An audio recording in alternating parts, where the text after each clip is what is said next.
शांत हो जाओ, अपने भीतर उतर आओ, क्योंकि जो अभी कहा जाने वाला है वो केवल शब्द नहीं है, वो स्मृति है। जैसे किसी भव्य मंदिर में प्रवेश करने से पहले मन अपने आप मौन हो जाता है, वैसे ही ये गर्भ गीता भी आत्मा को भीतर से निःशब्द कर देती है। मंदिर का सबसे पवित्र स्थान गर्भगृह होता है, जहां ना शोर होता है, ना प्रदर्शन, केवल उपस्थिति होती है। ठीक उसी प्रकार गर्भ गीता भी शब्दों का नहीं, चेतना का ग्रंथ है। यहाँ श्री कृष्ण का ज्ञान किसी तर्क की तरह नहीं उतरता, वो सीधे आत्मा को छूता है। वैसे ही जैसे माँ के गर्भ में पल रही आत्मा माँ की धड़कन को बिना भाषा के समझ लेती है।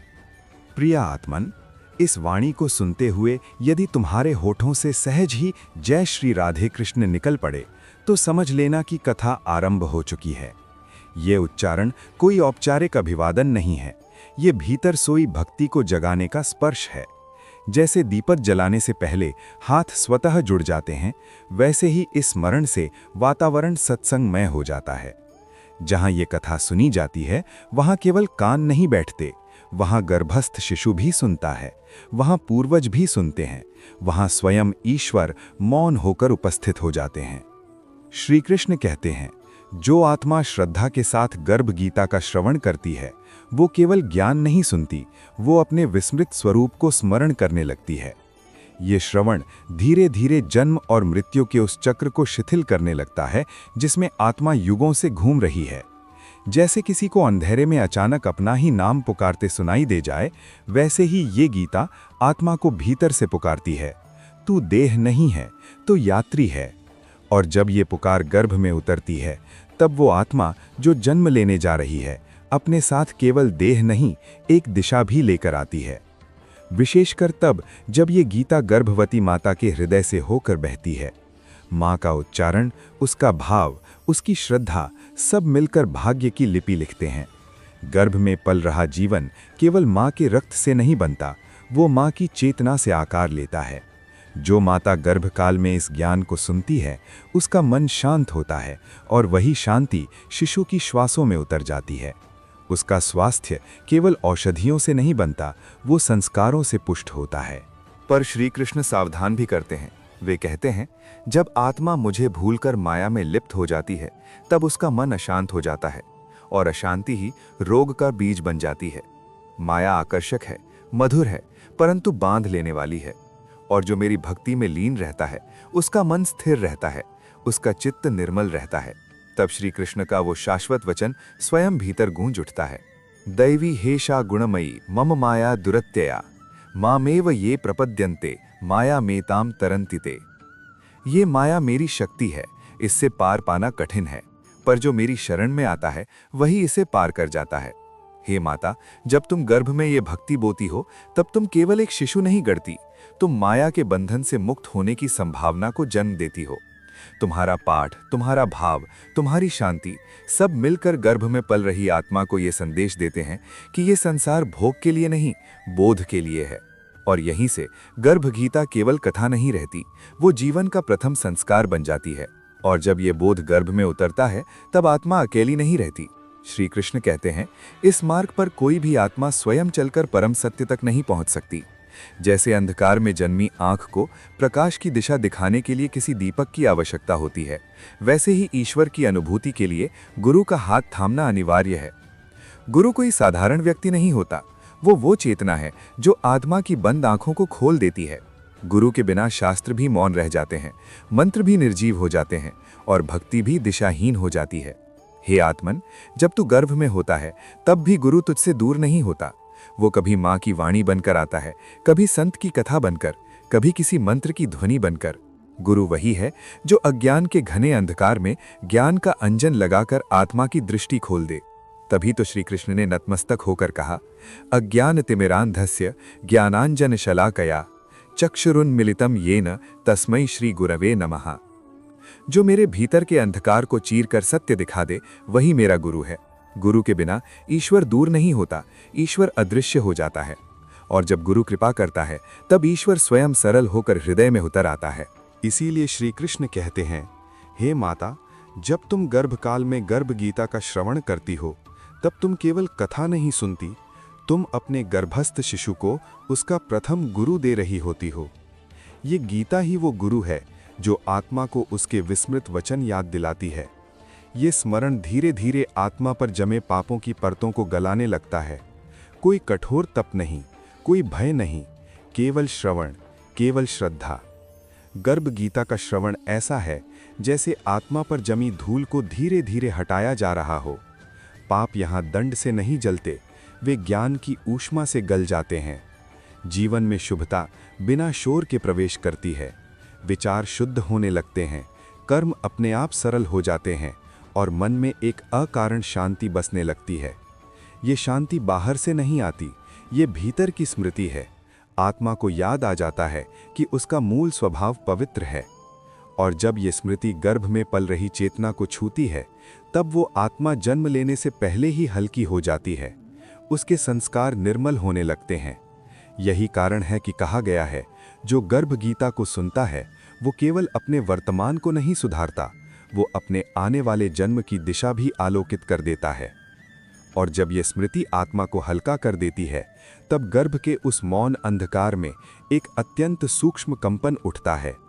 वो कोई शब्द नहीं होता, वो एक जिज्ञासा होती है। गर्भ में पल रही आत्मा स्वयं से पूछने लगती है, मैं कौन हूँ, क्यों आया हूँ, किस पुकार ने मुझे फिर से इस यात्रा पर भेज दिया। ये प्रश्न किसी भय से नहीं उठता, ये सत्य को जान लेने की उत्कंठा से जन्म लेता है। वहाँ न आंखें खुली होती हैं, न होंठ हिलते हैं, पर चेतना पूरी तरह जागृत होती है। तभी श्री कृष्ण का वो शाश्वत वचन आत्मा के भीतर गूंजता है, जैसे कोई भूली हुई लोरी स्मृति में लौट आई हो। न जायते म्रियते वा कदाचित, न आयम भूत्वा भविता वा न भूयः, अजो नित्यः शाश्वतो अयम पुराणो, न हन्यते हन्यमाने शरीरे। हे आत्मन, तू जन्म नहीं लेती, तू मरती नहीं, तू कभी उत्पन्न नहीं हुई और न कभी नष्ट होगी। ये देह तेरी यात्रा का साधन है, तेरा सत्य नहीं। गर्भ में ये वाणी सुनकर आत्मा समझने लगती है कि वो किसी दंड के कारण नहीं आई है, वो किसी अवसर के लिए आई है। ये पुनर्जन्म कोई संयोग नहीं है, ये एक उत्तरदायित्व है। श्री कृष्ण समझाते हैं कि आत्मा को गर्भ में लाने वाला कोई और नहीं, उसका अपना ही कर्म होता है। जैसे बीज अपने भीतर वृक्ष की स्मृति लेकर धरती में उतरता है, वैसे ही आत्मा अपने पूर्व कर्मों की गंध लेकर गर्भ में प्रवेश करती है। अधूरे कर्म, अधूरी कामनाएं, अधूरे संकल्प, यही उसे फिर से देह धारण करने के लिए प्रेरित करते हैं। कोई भी आत्मा बिना कारण इस संसार में नहीं आती। जो जैसा बोता है वैसा ही अवसर उसे फिर दिया जाता है, ताकि वह सुधार सके, समझ सके और आगे बढ़ सके। पर हे माता, यहीं पर तुम्हारी भूमिका आरंभ होती है। जब आत्मा गर्भ में आती है, तब उसका कर्म अपना भार लेकर आता है, पर उसका भविष्य अभी लिखा नहीं गया होता। वो भविष्य तुम्हारे विचारों से आकार लेने लगता है। तुम जैसा सोचती हो, वही तरंगे गर्भ के जल में फैल जाती हैं। तुम्हारी चिंता शिशु का भय बन सकती है और तुम्हारी शांति उसका साहस।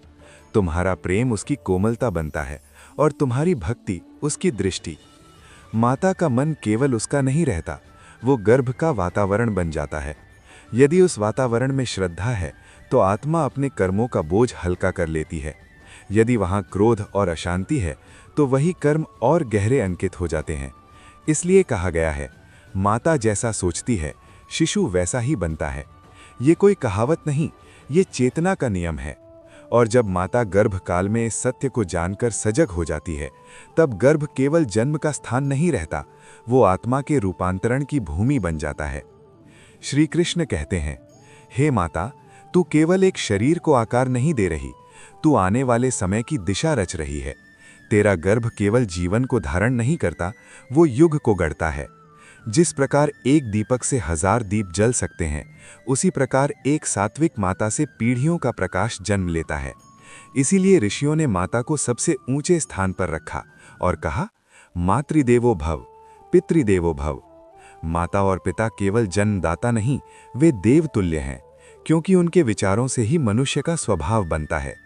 हे आत्मन, जब तू गर्भ में होता है और माता का मन शांत, पवित्र और श्रद्धा से भरा होता है, तब तू केवल उसका पुत्र नहीं बनता, तू समाज की आशा बनता है।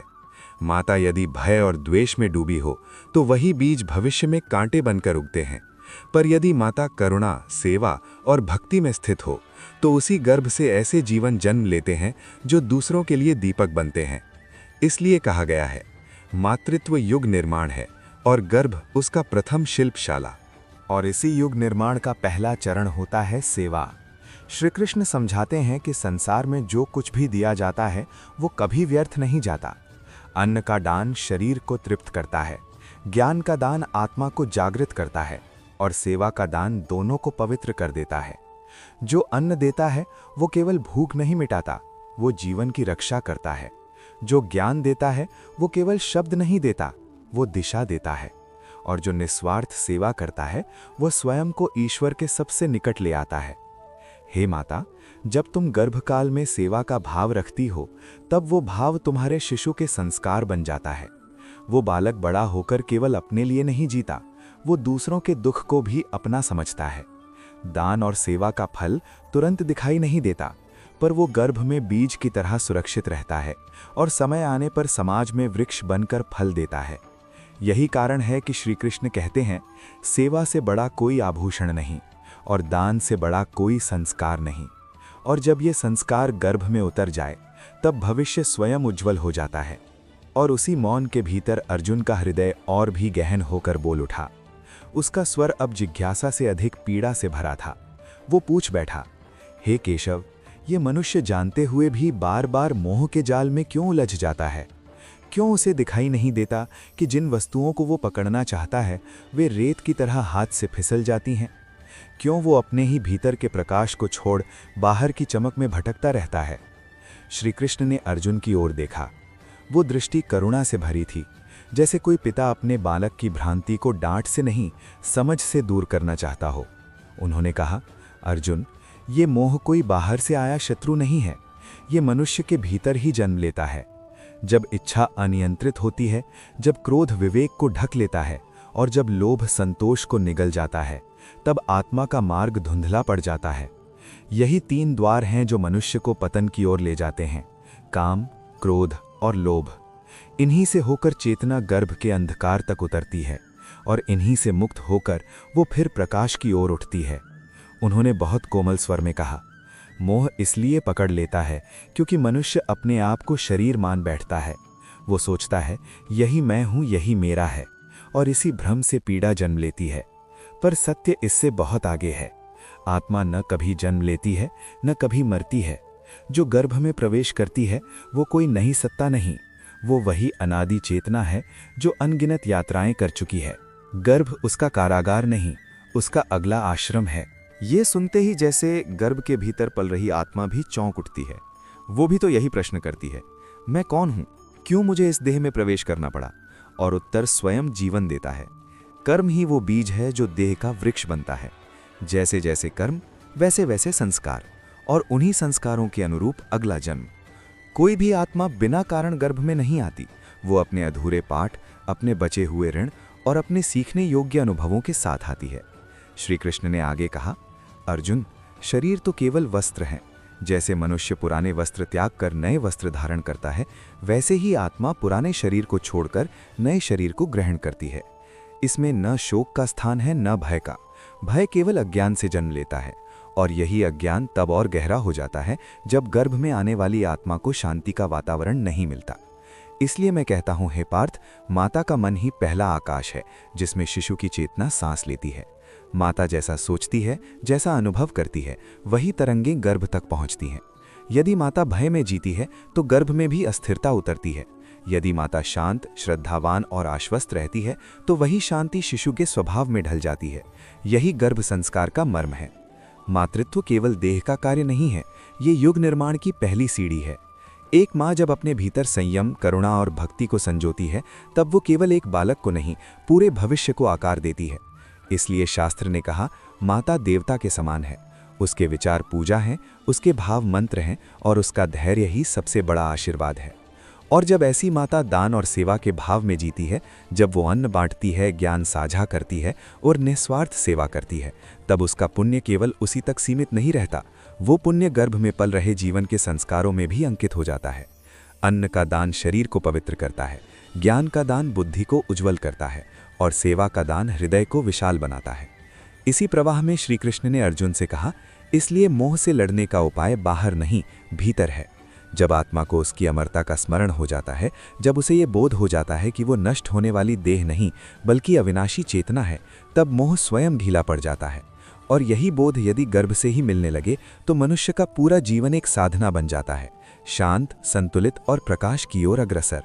और उसी बोध के भीतर उस अविनाशी आत्मा के हृदय से एक बहुत सूक्ष्म पर अत्यंत करुण पुकार उठती है। गर्भ के उस एकांत अंधकार में जहां कोई शब्द नहीं पहुंचता, वहां आत्मा प्रभु से कहती है, हे अनंत, हे साक्षी, इस बार मुझे मत भुलाना। इस बार जब मैं देह धारण करूं तो मुझे अपने सत्य से दूर न होने देना। पिछली यात्राओं में मैं भूल गया, बहक गया, बिखर गया। इस बार मुझे स्मरण का दीप देना, ताकि मैं जीवन को केवल भोग न समझूं बल्कि साधना बना सकूं। ये पुकार कोई नई नहीं है। हर आत्मा गर्भ में प्रवेश करते समय यही प्रार्थना करती है, क्योंकि वहां उसे सब याद होता है, अपने पिछले कर्म, अपनी भूलें, अपने अधूरे संकल्प। गर्भ वो स्थान है जहां आत्मा सबसे अधिक सचेत होती है। वहां वो जानती है कि संसार का आकर्षण कितना तीव्र है और माया का आवरण कितना घना। इसलिए वो पहले ही क्षण में ईश्वर से रक्षा मांगती है। पर जैसे ही जन्म का क्षण आता है, जैसे ही देह वायु को छूती है, माया धीरे धीरे स्मृति पर पर्दा डालने लगती है। वो ज्ञान, वो स्मरण, वो आत्मिक स्पष्टता धुंधली पड़ जाती है। मनुष्य रोता हुआ जन्म लेता है, केवल पीड़ा से नहीं बल्कि उस विस्मृति के कारण भी, जो उसे फिर से अपने मूल से दूर ले जाने वाली है। ये विस्मृति दंड नहीं है, ये व्यवस्था है, ताकि जीवन का नाटक चल सके, कर्म पूरे हो सकें और सीख फिर से सीखी जा सके। पर यही वो क्षण है जहां गर्भ संस्कार का महत्व और भी गहरा हो जाता है। यदि गर्भ में रहते हुए आत्मा को भक्ति, शांति और शास्त्र की ध्वनि मिली हो तो विस्मृति पूर्ण नहीं होती। वो कहीं भीतर बहुत गहरे एक स्मरण का बीज बचा रहता है। वही बीज आगे चलकर किसी प्रश्न में जागता है, किसी पीड़ा में करवट लेता है और किसी संत के वचन से अंकुरित हो उठता है। इसलिए शास्त्र कहते हैं, गर्भ कोई साधारण स्थान नहीं, वो एक दिव्य यज्ञ है। उस यज्ञ में अग्नि नहीं जलती, भावनाएं जलती हैं, मंत्र उच्चरित नहीं होते, मनः स्थिति बोली जाती है। माता की प्रत्येक भावना आहुति है, उसका प्रेम, उसका भय, उसकी श्रद्धा, उसका धैर्य। और उस यज्ञ का देवता स्वयं आत्मा है, जो इन आहुतियों से अपना स्वरूप गढ़ रही होती है। जब माता शांत होती है तो वो शांति यज्ञ की पवित्र आहुति बन जाती है। जब माता भक्ति में डूबी होती है तो वो भक्ति आत्मा के चारों ओर सुरक्षा कवच रच देती है। और जब माता शास्त्र का श्रवण करती है तब वो शब्द नहीं, संस्कार गर्भ में उतारती है। उसी यज्ञ से ऐसा जीवन जन्म लेता है जो संसार में रहते हुए भी संसार का नहीं होता, जो कर्म करता है पर बंधता नहीं, जो चलता है पर भटकता नहीं। और यही कारण है कि ऋषियों ने गर्भ को प्रथम तीर्थ कहा, क्योंकि वहीं आत्मा और ईश्वर सबसे निकट होते हैं। वहीं वो अंतिम बार पूर्ण स्मरण के साथ प्रभु से वादा करती है और प्रभु मौन में मुस्कुराते हुए उसे फिर एक अवसर देते हैं। और प्रभु जब आत्मा को ये नया अवसर देते हैं तब उसके साथ एक मार्ग भी देते हैं, ऐसा मार्ग जो उसे जन्म के बाद भटकने नहीं देता। वही मार्ग गर्भकालीन साधना कहलाता है। ये साधना कठिन नहीं, जटिल नहीं, ये तो अत्यंत कोमल है, क्योंकि इसका संबंध गर्भ से है और गर्भ को कठोरता नहीं, कोमलता चाहिए।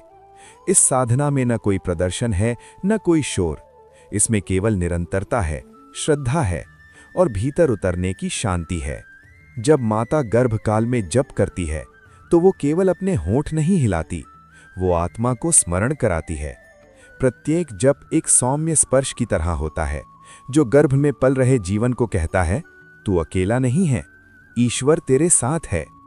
जब ओम नमो भगवते वासुदेवाय का उच्चारण माता के भीतर गूंजता है, तब वो ध्वनि देह की सीमाओं को पार कर आत्मा तक पहुंचती है। वो आत्मा को उसके मूल से जोड़ती है, उसे फिर से वही स्मरण कराती है जो उसने प्रभु से गर्भ में किया था। ध्यान गर्भकालीन साधना का मौन स्तंभ है। जब माता आंखें बंद कर श्वास को शांत करती है, तब उसका मन स्थिर होता है और वही स्थिरता शिशु का पहला संस्कार बनती है। ऐसा शिशु आगे चलकर संकट में भी डगमगाता नहीं, क्योंकि उसने स्थिरता गर्भ में ही सीख ली होती है। ध्यान के क्षणों में माता यदि अपने शिशु से प्रेम पूर्वक बात करे, तो वो संवाद शब्दों का नहीं, तरंगों का होता है, और आत्मा तरंगों की भाषा भली भांति समझती है। और फिर आता है सात्विक आहार, जो केवल भोजन नहीं, भावना भी है। जो अन्न भय, क्रोध या अशांति में पकाया गया हो, वो शरीर को तो भर सकता है, पर मन को बोझिल करता है। पर जो अन्न कृतज्ञता, प्रार्थना और शांति के साथ ग्रहण किया जाए, वो गर्भ में अमृत बनकर उतरता है। ऐसा आहार आत्मा को स्थिर करता है, इच्छाओं को संतुलित करता है और जीवन में संयम का बीज बो देता है। पर इस संपूर्ण साधना का आधार एक ही है, गुरु, क्योंकि बिना गुरु के साधना दिशाहीन हो जाती है। गुरु वो नहीं जो केवल ज्ञान दे, गुरु वो है जो चेतना जगा दे। शास्त्र इसलिए कहते हैं कि गुरु ब्रह्मा है, क्योंकि वही सृजन का बोध कराते हैं। गुरु विष्णु है, क्योंकि वही उस बोध को जीवन में स्थिर रखते हैं। और गुरु महेश हैं, क्योंकि वही अज्ञान का संहार करते हैं। जब माता गुरु के प्रति श्रद्धा रखती है, तब वह श्रद्धा गर्भ में उतरती है। ऐसा शिशु बड़ा होकर विद्रोही नहीं, जिज्ञासु बनता है। वह प्रश्न करता है, पर अहंकार से नहीं, सत्य की खोज में। गुरु का स्मरण गर्भ में एक अदृश्य सुरक्षा बन जाता है, जो जीवन के हर मोड़ पर सही दिशा की ओर मोड़ देता है। इसलिए कहा गया है, गर्भकालीन साधना में जप आत्मा को जगाता है, ध्यान मन को स्थिर करता है, आहार शरीर को पवित्र करता है और गुरु कृपा इन सब को अर्थ देता है।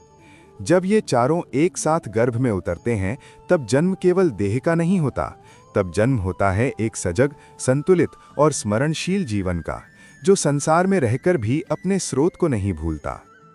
और जब ये सजग संतुलित जीवन गर्भ में आकार लेने लगता है, तब शास्त्र एक और गूढ़ सत्य की ओर संकेत करते हैं, दान। दान को लोग अक्सर केवल देने की क्रिया समझ लेते हैं, पर आध्यात्मिक विज्ञान में दान एक सूक्ष्म ऊर्जा का प्रवाह है। विशेषतः गर्भवती की सेवा, उसका सम्मान, उसकी आवश्यकताओं की पूर्ति, ये साधारण पुण्य नहीं, ये महापुण्य है। क्योंकि उस एक देह की सेवा में दो जीवन तृप्त होते हैं, एक जो दिखाई देता है और एक जो अभी मौन में पल रहा है। जो हाथ गर्भवती को सहारा देता है, वही हाथ भविष्य की पीढ़ी को आशीर्वाद देता है। ऐसा दान केवल कर्म नहीं, वह यज्ञ है, जिसमें सेवा की अग्नि में अहंकार स्वतः जल जाता है। पर यही संसार, जहां दान और सेवा से आत्मा ऊंची उठती है, वहीं मनुष्य अक्सर माया के जाल में उलझ जाता है। वह संबंधों को स्थायी मान लेता है, धन को सुरक्षा समझ लेता है और देह को अपना सत्य मान बैठता है, जबकि ये संसार क्षणभंगुर है। यहाँ जो आज अपना लगता है, वह कल स्मृति बन जाता है। शास्त्र बड़े करुण भाव से स्मरण कराते हैं कि ये लोक अनित्य है और सुख भी यहाँ स्थायी नहीं। इसीलिए श्री कृष्ण कहते हैं, अनित्यम असुखम लोकम। ये कथन निराशा नहीं देता, ये जागरण देता है। ये मनुष्य को ये समझाता है कि जो नश्वर है उस पर आश्रय मत बना, जो शाश्वत है उसकी शरण ले। गर्भ में पल रही आत्मा इस सत्य को भली भांति जानती है।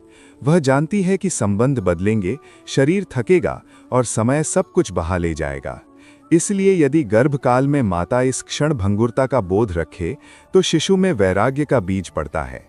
ऐसा वैराग्य जो जीवन से पलायन नहीं करता, बल्कि जीवन को सही स्थान पर रखता है।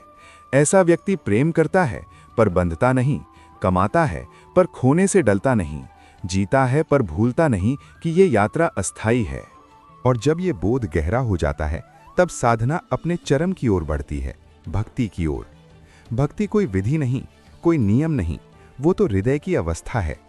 जब प्रेम में अपेक्षा नहीं रहती, जब स्मरण में थकान नहीं होती और जब ईश्वर के नाम में विश्राम मिलता है, वही भक्ति है।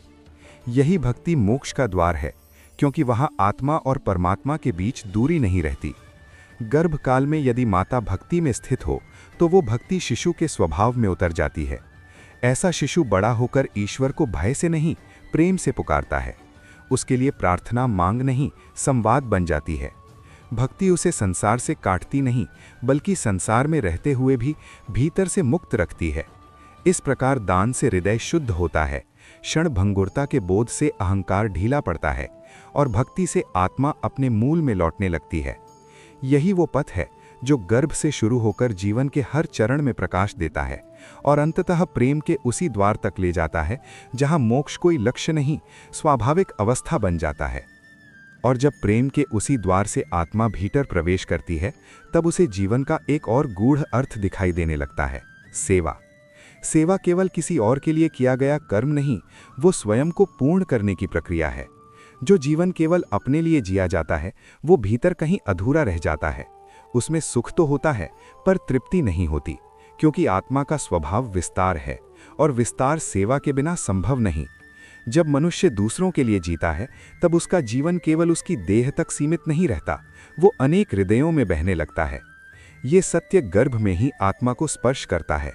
यदि माता गर्भकाल में सेवा का भाव रखे, चाहे वो परिवार की हो, समाज की हो या मौन में किसी के लिए की गई प्रार्थना ही क्यों ना हो, तो वो भाव शिशु के जीवन दर्शन का आधार बन जाता है।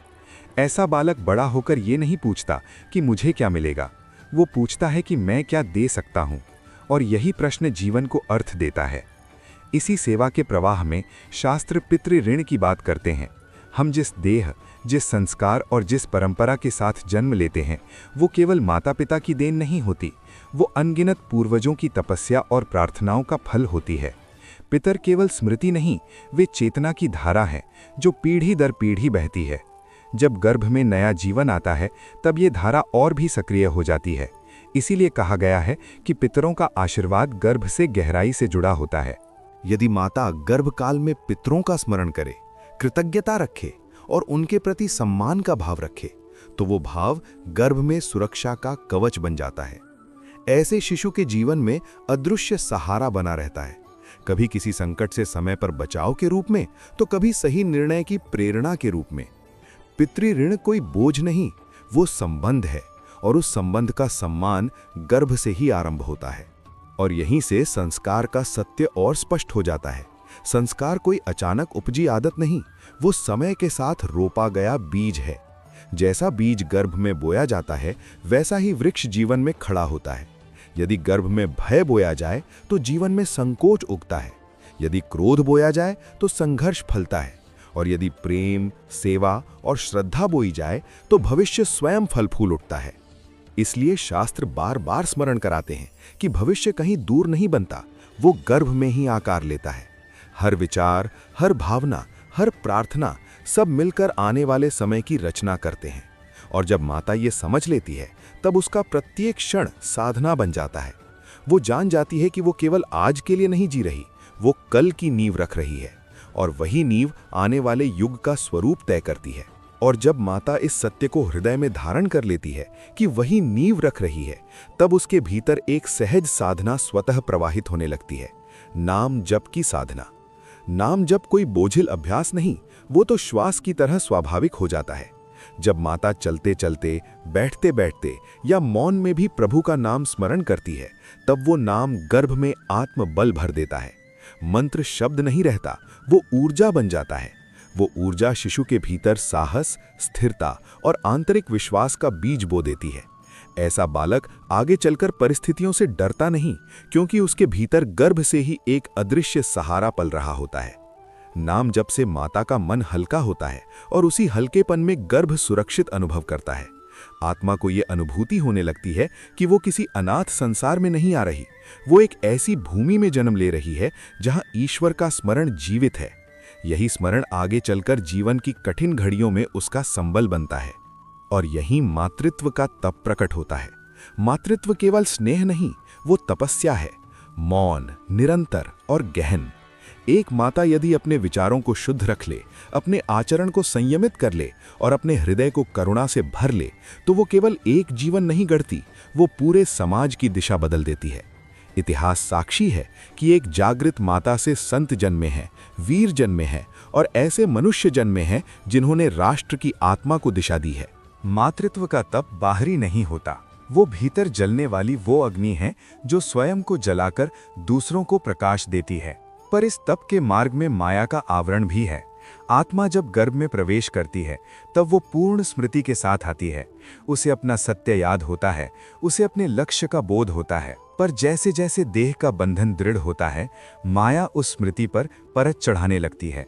ये माया शत्रु नहीं, परीक्षा है, और इस परीक्षा से वही आत्माएं सहजता से गुजरती हैं जिनके भीतर दैवी संपदा का बीज पहले से रोपा गया हो।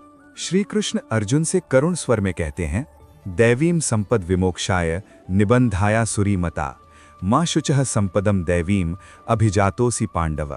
दैवी संपदा मुक्ति की ओर ले जाती है और आसुरी प्रवृत्ति बंधन की ओर। हे अर्जुन, शोक मत करो, तुम दैवी संपदा के साथ जन्मे हो। ये वचन केवल अर्जुन के लिए नहीं, हर उस आत्मा के लिए है जो गर्भ में शुभ संस्कारों के साथ उतरती है। जब माता नाम जप, सेवा, श्रद्धा और संयम से गर्भ को सींचती है, तब वो दैवी संपदा को जीवन के मूल में स्थापित कर देती है। ऐसी आत्मा जन्म के बाद भले ही कुछ समय के लिए माया में उलझे, पर पूरी तरह खोती नहीं। भीतर कहीं एक दीप जलता रहता है जो सही समय आने पर मार्ग दिखा देता है। यही गर्भ संस्कार का रहस्य है।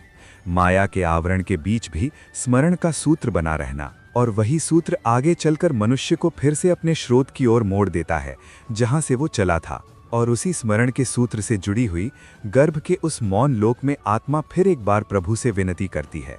वो कोई शब्दों से की गई प्रार्थना नहीं होती, वो तो एक गहरी अनुभूति होती है। हे गोविंद, इस बार मुझे मत छोड़ना। संसार में उतरते ही मैं फिर भूल सकता हूँ, फिर बहक सकता हूँ। नाम, रूप और संबंध मुझे अपनी ओर खींच लेंगे, पर तुम भीतर कहीं बने रहना, जैसे श्वास में प्राण रहता है।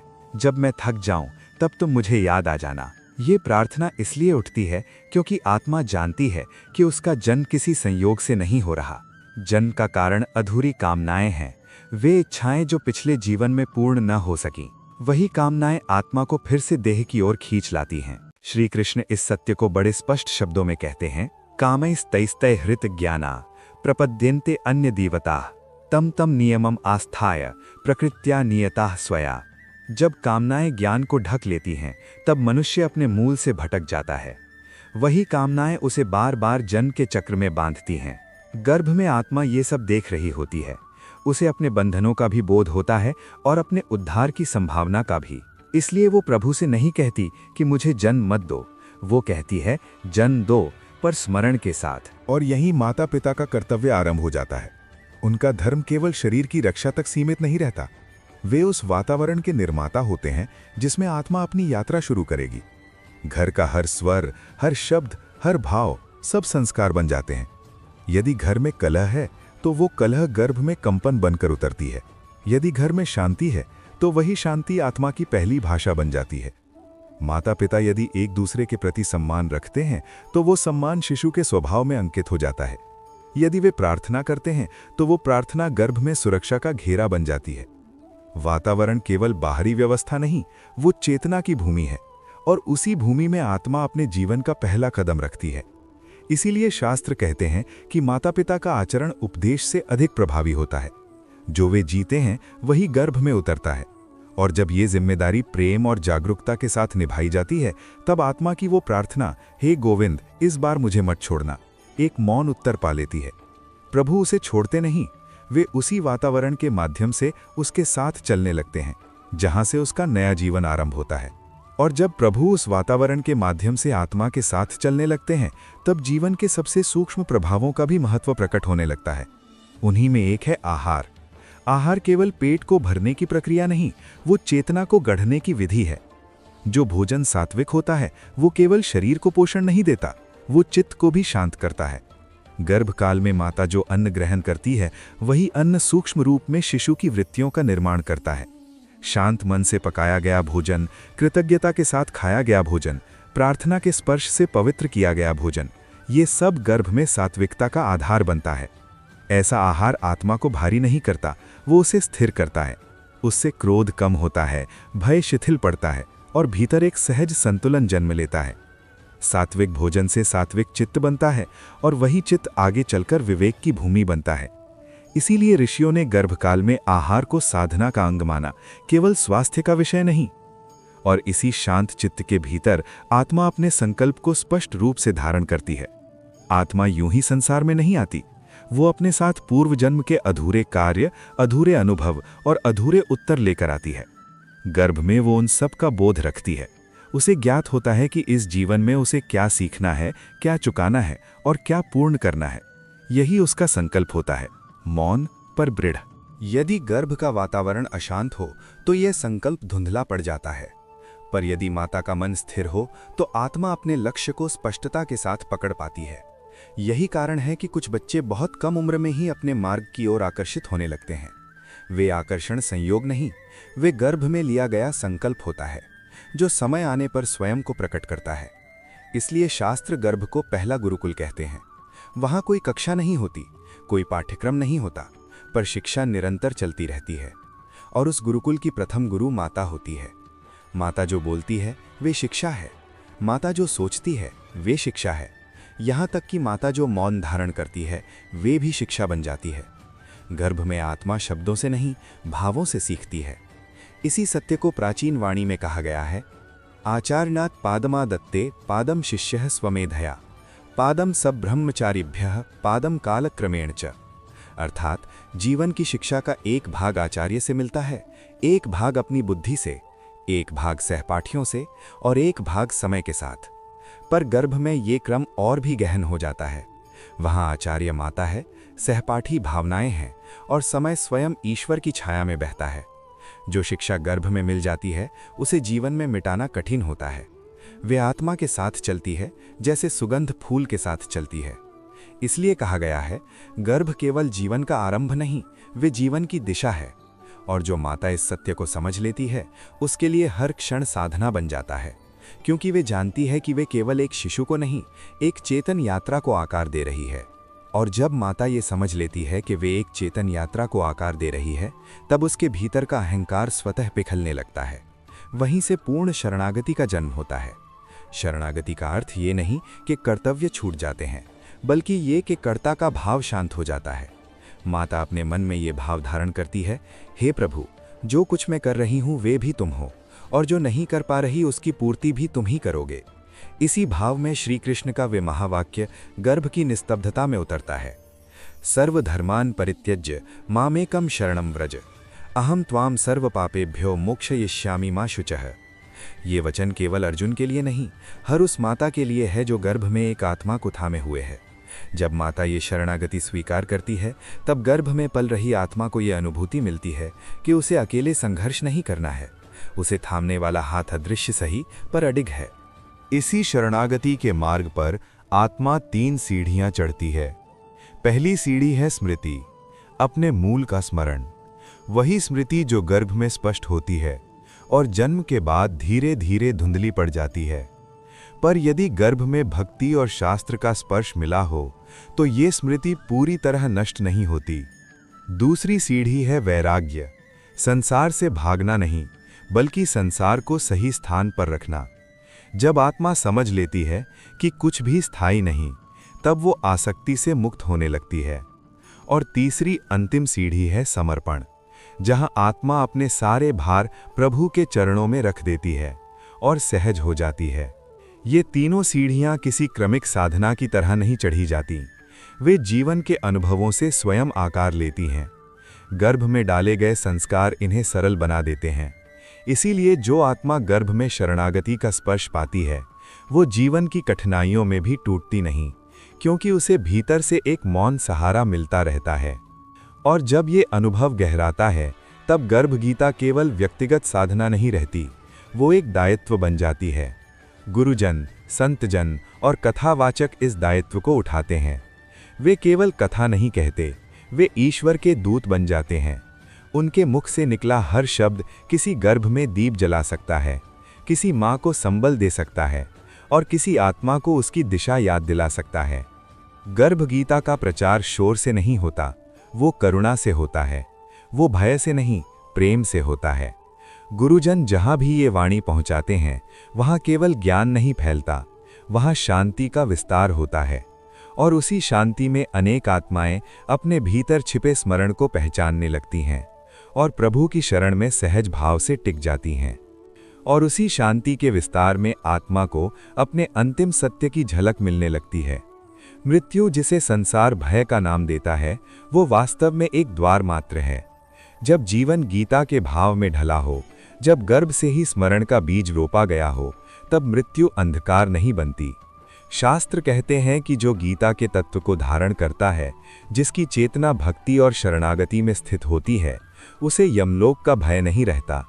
उसकी गति यम के दंड से नहीं, प्रभु की करुणा से निर्धारित होती है, क्योंकि जहाँ स्मरण है वहाँ भय टिक नहीं सकता। ऐसी आत्मा जब जीवन के अंतिम दिनों की ओर बढ़ती है, तब उसके भीतर कोई हाहाकार नहीं उठता। उसके होंठों पर एक ही मौन प्रार्थना रहती है, मेरा हर श्वास तेरा नाम जपे। ये प्रार्थना मृत्यु को टालने की नहीं होती, ये स्मरण को बनाए रखने की होती है। वो चाहती है कि देह जाए तो जाए, पर चेतना प्रभु से जुड़ी रहे। अंतिम क्षणों में यही प्रार्थना आत्मा को हल्का कर देती है, जैसे पक्षी अपने पंख फैलाकर आकाश में सहज हो जाता है। और उसी क्षण प्रभु का उत्तर उतरता है, करुण, आश्वस्त और अडिग। वो कहते हैं, तुझे जन्म नहीं, सेवा का अवसर देता हूं। ये वाक्य मृत्यु का अंत नहीं, सेवा की निरंतरता का संकेत है। जो आत्मा भक्ति में स्थित रही, उसके लिए मुक्ति कोई विश्राम नहीं, वो अगली सेवा का द्वार बन जाती है। कभी वो देह में लौटकर सेवा करती है, कभी सूक्ष्म लोक में रहकर, पर उसका अस्तित्व व्यर्थ नहीं जाता। यही वो क्षण है जहां स्मृति का दीपक सबसे अधिक महत्वपूर्ण हो जाता है। यदि जन्म के बाद भी चेतना बनी रहे, यदि भीतर कहीं ये स्मरण जलता रहे कि मैं केवल देह नहीं हूं, मैं यात्रा हूं, तो जीवन की हर अवस्था अर्थपूर्ण बन जाती है। गर्भ में जला हुआ ये दीपक जन्म के झटकों से बुझता नहीं, वो केवल मंद हो सकता है। और जब भी जीवन में अंधकार घिरता है, वही दीपक फिर से प्रकाश दे देता है। इस प्रकार गर्भ से लेकर मृत्यु तक और मृत्यु से आगे भी ये स्मरण साथ चलता है। यही गर्भ गीता की पूर्णता है। ये केवल कथा नहीं, ये चेतना की यात्रा है, जहाँ आरंभ भी प्रभु हैं और अंत भी प्रभु। और जो इस यात्रा को समझ लेता है, उसके लिए जीवन भय नहीं रहता, वो प्रेम बन जाता है। और मृत्यु समाप्ति नहीं रहती, वो अगली सेवा का मंगल द्वार बन जाती है।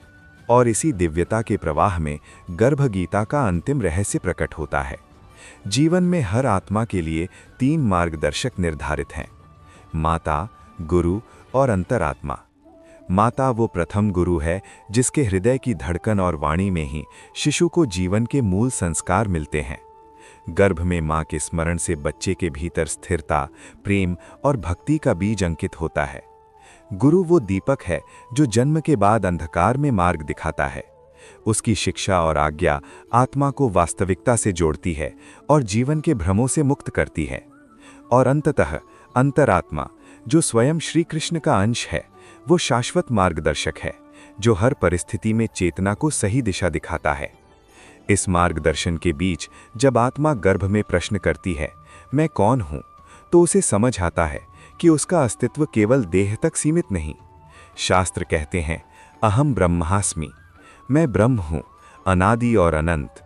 ये ज्ञान गर्भस्थ अवस्था में ही आत्मा के भीतर स्थायी प्रकाश बन जाता है और जन्म के पश्चात भी ये प्रकाश मंद नहीं होता।